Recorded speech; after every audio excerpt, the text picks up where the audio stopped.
Historia natural de la enfermedad del COVID-19. Es el nombre dado a la patología causada por la infección del coronavirus síndrome respiratorio severo SARS-CoV-2, periodo patogénico. La enfermedad fue detectada a finales del 2019, en diciembre, en pacientes que habían estado expuestos posiblemente a transmisión alimentaria desde animales salvajes en un mercado de la ciudad de Wuhan, en China. Fue reconocida semanas después, en enero del 2020. Periodo patogénico, etapa subclínica. Puerta de entrada, neumonía. Mecanismos patógenos, SARS-CoV-2. Etapa clínica. Signos y síntomas inespecíficos, como la neumonía sin etiología aparente. Signos y síntomas específicos, cefalea intensa, tos seca, anosmia, dolor muscular. Complicaciones, dificultad respiratoria, deshidratación severa. Secuelas, problemas respiratorios a repetición o muerte. ¿En qué momento aparece? El día 8 de diciembre del 2019 se presentaron inicialmente los síntomas respiratorios en 41 pacientes que luego fueron confirmados con COVID-19. El 31 de diciembre del 2019 en Wuhan se diagnostican 27 casos de neumonía sin etiología aparente que luego serán COVID-19. Determinantes sociales, el ambiente, las condiciones o circunstancias en las que se vive, el comportamiento, el estilo de vida, tradiciones, creencias y valores, las pautas de conducta desarrolladas en la sociedad de cada persona. Enfermedades predisponentes, hipertensión, diabetes, EPOC y obesidad. ¿Quién es y qué se ha afectado con la convivencia del SARS-2 COVID-19? Básicamente, el virus SARS-CoV-2 que causa la COVID-19 ha causado un gran impacto en la salud humana en todo el mundo, afectando directamente a las personas en causas graves de la enfermedad y secuelas en su salud, provocando asimismo disfunciones y un exceso de mortalidad, en particular entre las poblaciones de edad vulnerable, asimismo afectando servicios de salud habituales, perturbando viajes, comercio, enseñanzas y otras actividades sociales que han generado repercusiones negativas en la salud física y mental de las poblaciones. Las medidas ante el COVID-19 han cambiado la forma en que las personas profesan sus creencias religiosas, adaptando sus celebraciones a las circunstancias. Varias personas sin hogar que esperan para recibir las canastas de alimentos donadas por entidades privadas. Debido a la cuarentena declarada por el gobierno para contener la propagación del COVID-19, al igual que sucede en otros países, muchas personas que obtienen el sustento de sus familias, de su trabajo a diario, no pueden trabajar teniendo que recurrir a este tipo de ayudas sociales para sobrevivir. El trabajo del personal médico que lucha contra la pandemia del SARS-CoV-19. En economía, es importante entender que un gran porcentaje de los colombianos no tienen un salario fijo que ayude a sostener las necesidades básicas en este periodo de cuarentena. Por ello, la imposibilidad que tienen los colombianos que no pueden desarrollar sus actividades laborales por las limitaciones de movilidad impuestas impactan directamente en el flujo de ingresos, para lo que viene en estos días dificultando el acceso a bienes y servicios tradicionales. ¿Qué medidas han tomado los diferentes entes sociales, tanto gubernamentales como no gubernamentales? La Organización Mundial de la Salud evalúa regularmente si la capacidad de transmisión, el cuadro clínico y la gravedad de los síntomas que causan alguna de estas variantes son distintos o si afectan a las medidas empleadas para combatirlo, como los medios de diagnóstico, los tratamientos y las vacunas. En este nivel se deben crear las condiciones más favorables posibles, que garanticen que el individuo esté en condiciones de resistir el ataque de una enfermedad o de un grupo de enfermedades. Se procura allí es aumentar la resistencia del individuo y ubicarlo en unas condiciones que identifiquen las verdaderas condiciones de salud. En este punto es necesario que las comunidades tengan un desarrollo de políticas definidas por los estamentos gubernamentales de garantizar unos adecuados condicionamientos de salud apropiados y que la comunidad aprenda a aprovecharlos y desarrollarlos adecuadamente. Las autoridades de los países afectados están efectuando investigaciones epidemiológicas y virológicas para evaluar con mayor precisión la capacidad de transmisión, la gravedad, el riesgo de reinfección y la respuesta de los anticuerpos a las nuevas variantes. Se han puesto en marcha las actividades siguientes. Las autoridades nacionales que han notificado variantes del virus están intensificando la toma de muestras para conocer el grado de su circulación. Los equipos científicos de los países están estudiando el efecto de las mutaciones en el potencial de reinfección, la vacunación, las pruebas diagnósticas, la gravedad de la infección y la capacidad de transmisión. Además, la OMS colabora con los países para determinar de qué manera se pueden reforzar o adaptar los actuales sistemas de vigilancia a fin de evaluar las posibles variaciones del virus mediante la vigilancia clínica y epidemiológica sistemática y continua, la creación de capacidad en materia de secuenciación genética en cuanto sea posible y el acceso a servicios internacionales donde se envían las muestras para su secuenciación y su análisis filogenético. Además, se han incrementado las actividades de comunicación de riesgos y de movilización comunitaria para explicar las consecuencias para la salud pública de las variantes de la SARS-CoV-2 y subrayar la importancia de mantener las medidas que prevengan su transmisión, como el uso de mascarillas, la higiene de las manos y las prácticas correctas para toser, el mantenimiento de la distancia física, la ventilación suficiente en los espacios cerrados y la evitación de los lugares concurridos. Para responder a la pregunta ¿para qué se toman las medidas contra el SARS-CoV-19? Es necesario hablar de los niveles de prevención de la historia natural de la enfermedad, los cuales son prevención primaria, secundaria y terciaria. La prevención primaria, que se divide en promoción de la salud y protección específica, se encarga de tomar medidas que eviten la aparición de la enfermedad. La prevención secundaria se vivencia por el diagnóstico precoz y el tratamiento oportuno de la enfermedad. La prevención terciaria se evidencia por medidas para limitar el daño y la rehabilitación del enfermo.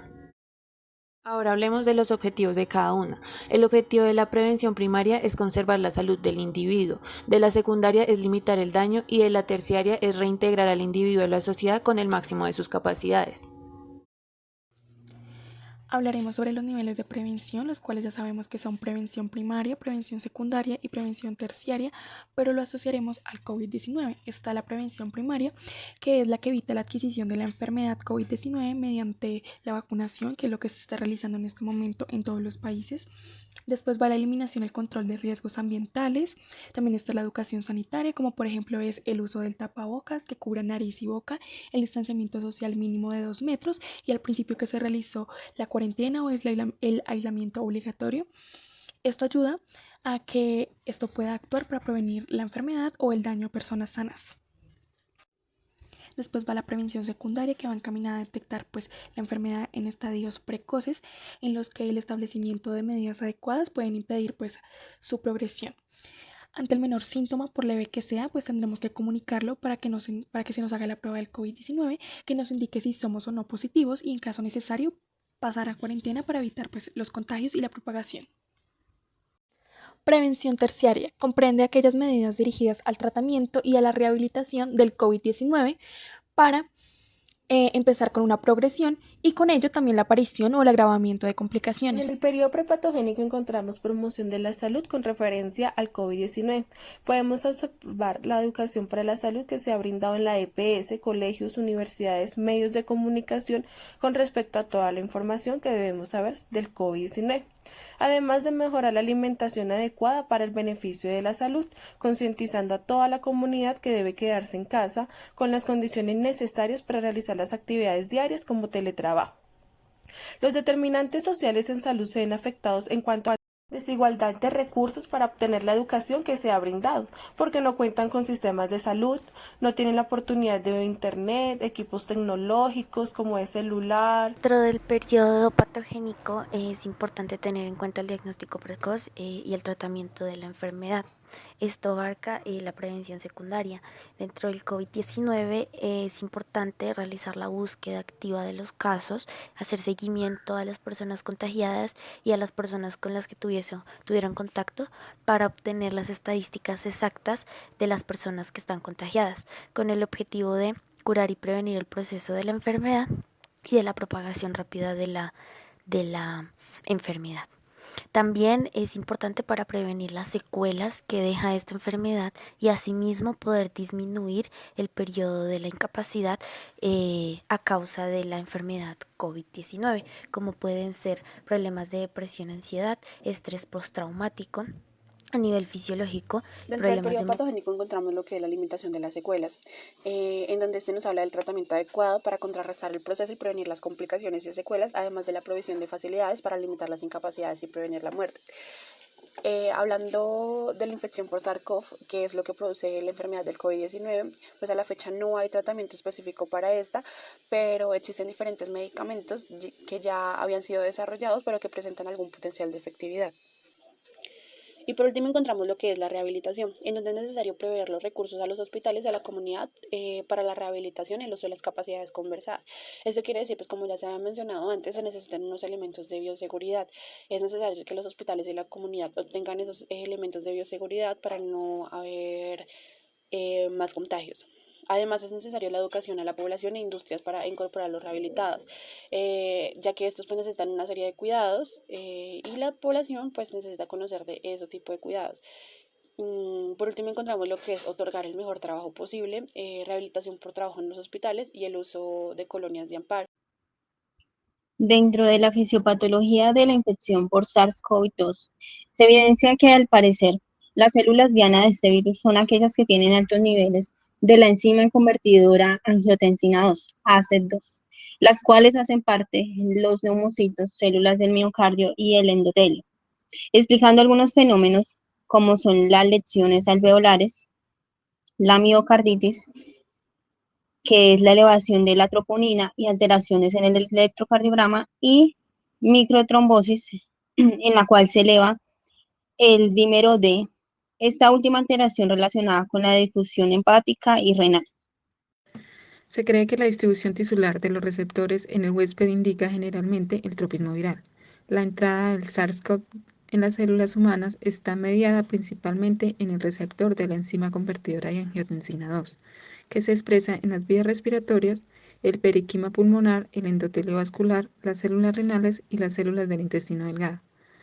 A diferencia del SARS-CoV, el MERS-CoV ingresa a las células humanas principalmente a través de la dipeptidasa, que está presente en el tracto respiratorio inferior, el riñón, el intestino delgado, el hígado y las células del sistema urinario. Bueno, entonces como personal de enfermería proponemos campañas educativas las cuales estarán enfocadas en el autocuidado y en crear conciencia de todo lo que este virus SARS-CoV-19 puede afectar a nuestras vidas, pues a toda la comunidad. Entonces recalcaríamos el lavado de manos, el uso de tapabocas frecuente, el distanciamiento social. Se enseñaría que si tiene algún síntoma de gripe, como fiebre, malestar general, dolor de garganta, dolor de cabeza, acudiera pues a un centro médico y se mantuviera alejado de las personas hasta que pasaran los síntomas y se demostrara que no ha contraído el virus. La importancia de hablar a tiempo, se salvan muchas vidas, la importancia de reportar a tiempo. Siempre debemos evitar saludar de beso o de mano, ventilar el hogar o la oficina y siempre tratar de no estar en un sitio cerrado con más de una persona. Permanecer siempre en la casa y solo salir si es necesario. Debemos recalcar también la importancia de no tocarse la nariz ni la boca con las manos sucias sin habérselas desinfectado antes, ya que esto puede llevar los virus de las manos hacia la cara y por ende contagiarse mucho más fácil. Como personal de salud, debemos concientizar a la población acerca del uso correcto de los elementos de protección personal, mantener el aislamiento social, reportar si siente síntomas y dar aviso a las autoridades necesarias para que puedan hacerle seguimiento a las personas que han tenido contacto con ellos. Esto nos ayudará a mitigar un poco la pandemia. También es muy importante en nuestros hogares tener cuidado, debido a que también al momento de llegar podemos traer el virus en nuestra ropa o en algún elemento que traigamos. Es muy importante también que desinfectemos los zapatos o, pues si es posible, quitárnoslos a la entrada. También es muy importante quitarnos la ropa que traemos y los elementos, ya sean bolsas, carpetas o algún elemento personal, limpiarlo y desinfectarlo con alcohol o con algún elemento que sea desinfectante. También si hemos estado mucho tiempo en un lugar muy concurrido, llegar a bañarnos. También es muy importante tener un lugar específico para poner los tapabocas o las caretas. Si el tapabocas es quirúrgico, por favor al momento de quitarnos, ya si tiene 6 o 8 horas, cortar a la mitad y desechar. Y si es de tela, lavar apenas lleguemos con agua y con jabón. También es muy importante al momento de desinfectar pues, nuestro hogar con elementos desinfectantes, ya sea como cloros, alcohol o algún elemento que nos permita o que sea desinfectante para superficies, ya sea mesas, armarios, y ventilar nuestro hogar, ya que esto nos ayuda a prevenir el COVID. También es muy importante no acercarnos a las personas de adulto mayor, niño o personas con enfermedades crónicas, debido a que ellas son más propensas o tienen mayor riesgo a esta enfermedad, a este virus, perdón.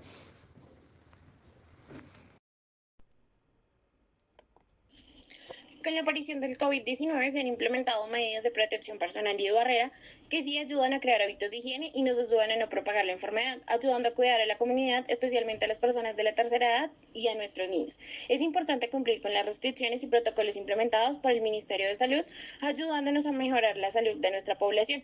Está comprobado que si se permiten desarrollar hábitos de cuidado, puesto que el uso de mascarilla como método de barrera se está convirtiendo en una rutina y una exigencia para poder estar en espacios públicos, comerciales y para cuidar a nuestros semejantes. El COVID sí nos ha ayudado a tener hábitos de higiene y en parte que el virus es infeccioso, contagioso y es muy fácil de transmitir mediante la manipulación de objetos y uso de tapabocas, debido a que el aire es uno de sus principales vectores debido a que es transmitido mediante unas pequeñas partículas. Es importante crear conciencia en toda la comunidad de que sí debemos crear hábitos de higiene que nos permitan poder evitar la propagación de este virus y poder tener una buena salud. Esto sería una problemática de salud pública, nos ayudaría a reducirla y a tener buenos hábitos con la implementación del lavado de manos, el no compartir cosas, los saludos a distancia, que nos ayudarán a superar toda la etapa de esta enfermedad y todas las situaciones que estamos atravesando por el COVID-19.